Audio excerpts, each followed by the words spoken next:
ಈಗ ಪತ್ರ ಓದೋ ಸಮಯ ಆಯ್ತು. ಯಾರ್ ಪತ್ರ ಬರೆದಿದ್ದಾರೆ ನೋಡೋಣವಾ? ಗುರುಜಿ, ಪತ್ರನ ಮಾಧುರಿ ಅವ್ರು ಬರಿತಾ ಇದ್ದಾರೆ ಕೋಲಾರದಿಂದ. ಅವ್ರು ಹೇಳ್ತಾರೆ, ನಮಸ್ಕಾರ ಗುರುಜಿ, ನಿಮ್ಗೆ ನಮ್ಮ ಶಿರಸಾಷ್ಟಾಂಗ ನಮಸ್ಕಾರಗಳು ಅಂತ ಹೇಳ್ತಾ ಅವ್ರ ಪ್ರಶ್ನೆ ಹೀಗಿದೆ ಗುರುಜಿ. ಅವರು ಕನ್ಸಿನ ಬಗ್ಗೆ 2 ಪ್ರಶ್ನೆಗಳನ್ನ ಕೇಳಿದ್ದಾರೆ. ನನ್ನ ಕನ್ಸಿನಲ್ಲಿ ವಿಧವೆ ಹೆಂಗಸೊಬ್ಳು ನಮ್ಮ ತಾಯಿಗೆ ಪಂಚೆ ಕೊಡ್ತಿರೋ ಹಾಗೆ ಬೀಳತ್ತೆ, ಆದ್ರೆ ನಮ್ಮ ತಾಯಿ ಮುತ್ತೈದೆ, ಪರವಾಗಿಲ್ವೇ ಅಂತ ಕೇಳ್ತಾರೆ. ಇನ್ನೊಂದು ಕನ್ಸಿನಲ್ಲಿ ಮಗು ಬರುತ್ತೆ, ಆ ಮಗುನ ನಮ್ಮ ಅಕ್ಕ ಅವ್ರು ಎತ್ಕೊಂಡಿರ್ತಾರೆ, ಆದ್ರೆ ಗುರುಜಿ ನಮ್ಮ ಅಕ್ಕ ಅವ್ರಿಗೆ ಸೊಸೆಯಂದಿರು ಅಳಿಯಂದಿರೆಲ್ಲ ಇದ್ದಾರೆ. ಈ ರೀತಿ ಕನ್ಸು ಬೀಳೋದು ಒಳ್ಳೇದಾ ಕೆಟ್ಟದಾ ತಿಳಿಸಿ ಅಂತ ಹೇಳ್ತಿದ್ದಾರೆ ಮಾಧುರಿ ಅವರು. ನೋಡಿ, ನೀವು ಹೇಳ್ತಕ್ಕಂಥ ಈ ಕನಸು ಬರ್ತಕ್ಕಂಥದ್ದು ಏನು ಅಂದರೆ, ಪಶ್ಚಿಮ ದಿಗ್ಭಾಗದಲ್ಲಿ ಯಾರು ತಲೆ ಹಾಕೊಂಡು ಮಲ್ಕೊಂತಾರೋ ಅವ್ರಿಗೆ ಯಾವತ್ತಿದ್ರೂ ಸ್ವಪ್ನಗಳು ಜಾಸ್ತಿ, ಅದರಲ್ಲಿ ದುಸ್ವಪ್ನಗಳು ಹೆಚ್ಚು. ಇನ್ನೊಂದೇನು ಅಂದರೆ, ಪಶ್ಚಿಮಕ್ಕೆ ತಲೆ ಹಾಕೊಂಡಾಗ ಸ್ವಪ್ನಗಳು ಬರೋದು ಜಾಸ್ತಿ ಅನ್ನೋದಲ್ಲದೆ, ಏನು ನಡೆಯುತ್ತೋ ಅದು ಸತ್ಯವಾಗಿ ನಡೆದಿರತಕ್ಕಂಥ ವಿಚಾರ ಅಥವಾ ಮುಂದೆ ಆಗ್ತಕ್ಕಂಥ ವಿಚಾರವನ್ನು ಸೂಚಿಸ್ತಾ ಇರುತ್ತೆ. ಈ ಸಾಕ್ಷಿ ರೂಪ ಅಂದರೆ ಪಂಚೆಯನ್ನ ನಿಮ್ಮ ತಾಯಿಗೆ ಕೊಟ್ಟಿರ್ತಕ್ಕಂಥ ವಿಧಾನ ಅಂದರೆ, ಅವರು ವಿಧವೆ ಆಗಿಲ್ಲ, ಮುತ್ತೈದೆ ಅಂತ ಹೇಳಿದ್ರಿ. ಆ ಮುತ್ತೈದೆ ಅಂದ್ರೆ ಏನು? ಸೌಭಾಗ್ಯವತಿ ಆಗಿರತಕ್ಕಂಥವಳ ಕಾರ್ಯವನ್ನ ಮಾಡ್ತಾ ಇಲ್ಲ.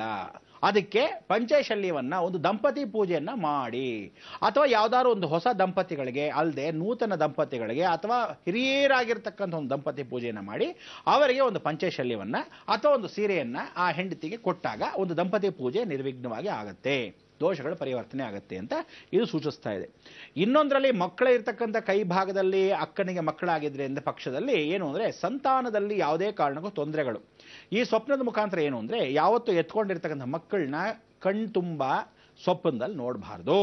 ಅಂದರೆ ಏನು ಅಂದರೆ, ರೋಗ ರುಜಿನಗಳು ಹೆಚ್ಚು ಮಕ್ಕಳಿಗೆ ಅನ್ನೋದು ಗೊತ್ತಾಗುತ್ತೆ. ಯಾವತ್ತೂ ಆ ರೀತಿಯಾದ ಆ ಮಕ್ಕಳ ಬಗ್ಗೆ ಗಮನ ಇರಲಿ ಅಂತ ಹೇಳುತ್ತೆ. ಈ ಮಕ್ಕಳು ಯಾರು ಅಕಸ್ಮಾತ್ ನಿಮ್ಮ ಮಕ್ಕನಿಗೆ ಮಕ್ಕಳಿದ್ದರೆ ಆ ವಿಶೇಷವಾಗಿರ್ತಕ್ಕಂಥ ಮಕ್ಕಳಿಗೆ ಆರೋಗ್ಯ ದೃಷ್ಟಿಯನ್ನು ನೋಡ್ಕೋಬೇಕು. ಸ್ವಪ್ನ ಅಂದರೆ ದುಸ್ವಪ್ನಗಳು.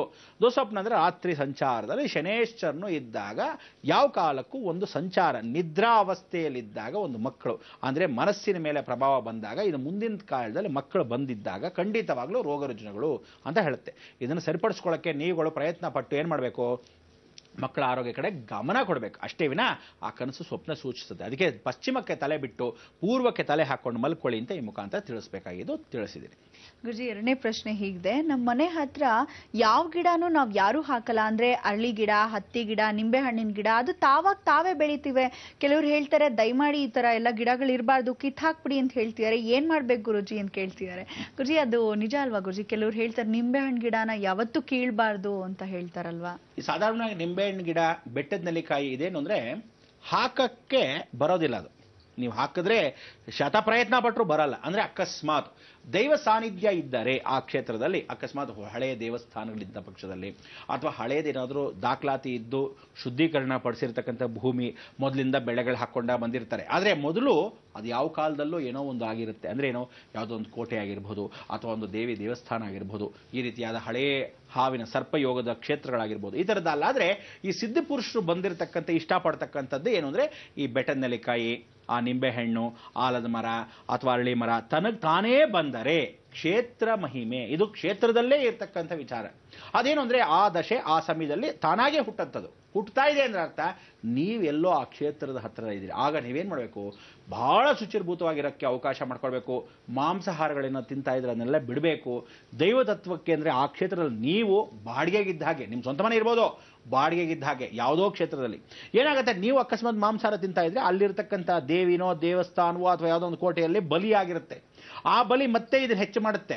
ಆಗ ಬಂದಿರತಕ್ಕಂಥ ಪ್ರಭಾವ ಜಾಸ್ತಿ ಆಗುತ್ತೆ. ಅದಕ್ಕೆ ನಿಂಬೆಹಣ್ಣು ಏನು ಸೂಚಿಸ್ತಾ ಇರುತ್ತೆ? ಶುಕ್ರ ದೋಷ, ಹುಷಾರ್, ಅಂದರೆ ಅಮ್ಮನವರ ದೇವಸ್ಥಾನವೇ ಇದೆ ನಿಂಬೆಹಣ್ಣು ಬಂದಿದ್ರೆ ಅಂತ. ಅಥವಾ ಬೆಟ್ಟದ ನೆಲ್ಲಿಕಾಯಿ ಬಂದರೆ ಯಾವುದೋ ಸಿದ್ಧ ಪುರುಷರು ಇಲ್ಲಿ ತಪಸ್ ಮಾಡಿದ್ರು, ಆ ಕ್ಷೇತ್ರದಲ್ಲಿ ಎಲ್ಲೋ ನದಿ ಹರಿತಾ ಇದ್ದ ಜಾಗ ಅನ್ನೋದು ಸೂಚನೆ ಖಂಡಿತ ಮಾಡುತ್ತೆ. ಸೊ ಅಲ್ಲೇನು ಅಂದರೆ, ಇದನ್ನು ಯಾವ ಕಾಲಕ್ಕೂ ಬೆಟ್ಟದ ನೆಲ್ಲಿಕಾಯಿ ಬೆಳೆದಿದೆ ಅಂದರೆ ಅಥವಾ ನಿಂಬೆಹಣ್ಣು ಬೆಳೆದಿದೆ ಅಂದರೆ ಖಂಡಿತವಾಗ್ಲೂ ನಿಮ್ಮ ಸ್ಥಳ ಬಂದು ಏನು ಅಂದರೆ ಚೋಳರ ಕಾಲದ ಆಸ್ಥಾನದ ಜಾಗದ ಸುತ್ತಮುತ್ತಲು ಇದ್ದೇ ಇರುತ್ತೆ. ಅಲ್ಲಿ ಹುತ್ತಗಳು ಬೆಳೆದಿರುತ್ತೆ. ಕ್ಷೇತ್ರದಲ್ಲಿ ಈಶ್ವರನ ದೇವಸ್ಥಾನ ಎಲ್ಲೋ ಮುಳುಗೋಗಿರುತ್ತೆ. ಆದ್ದರಿಂದ ಇದು ತಾನಾಗೇ ಬರ್ತಕ್ಕಂಥದ್ದು. ಇದು ಪ್ರಕೃತಿಯ ವಿರೋಧ ಅಲ್ಲ, ನಿಯಮ ನಿಷ್ಠೆನೇ ಹಾಗೆ. ಭೂಮಿಯಿಂದ ಯಾವುದೇ ಒಂದು ಹಳೆಯ ದೇವಸ್ಥಾನ ಒಳಗೆ ಹೊರಟೋಗಿದೆ, ಅದು ಮತ್ತೆ ತೋರ್ಸಕ್ಕೆ ಹೇಗೆ ಅಂದರೆ ಕಲ್ ಮೇಲೆ ಬರೋದು ಎಲ್ಲ ಮಾಡಲ್ಲ. ಈ ರೀತಿಯಾಗಿ ಪ್ರಕೃತಿ ಮುಖಾಂತರ ತೋರಿಸ್ಕೊಡುತ್ತೆ. ಗೊತ್ತಿಲ್ಲದಿರೋ ಏನೋ ನಿಂಬೆಹಣ್ಣು ಬಂದ್ಬಿಟ್ಟಿದ್ಯಪ್ಪ, ಏನೋ ಬೆಟ್ಟದ ನೆಲ್ಲಿಕಾಯಿ ಬಂದಿದ್ದೀಯ ಕಣೆ, ಅರಳಿ ಮರ ತಾನಾಗೆ ಬಂದ್ಬಿಡ್ತು ಕಣೆ ಅಂತ ಇವ್ರು ಹೇಳ್ತಿರ್ತಾರೆ.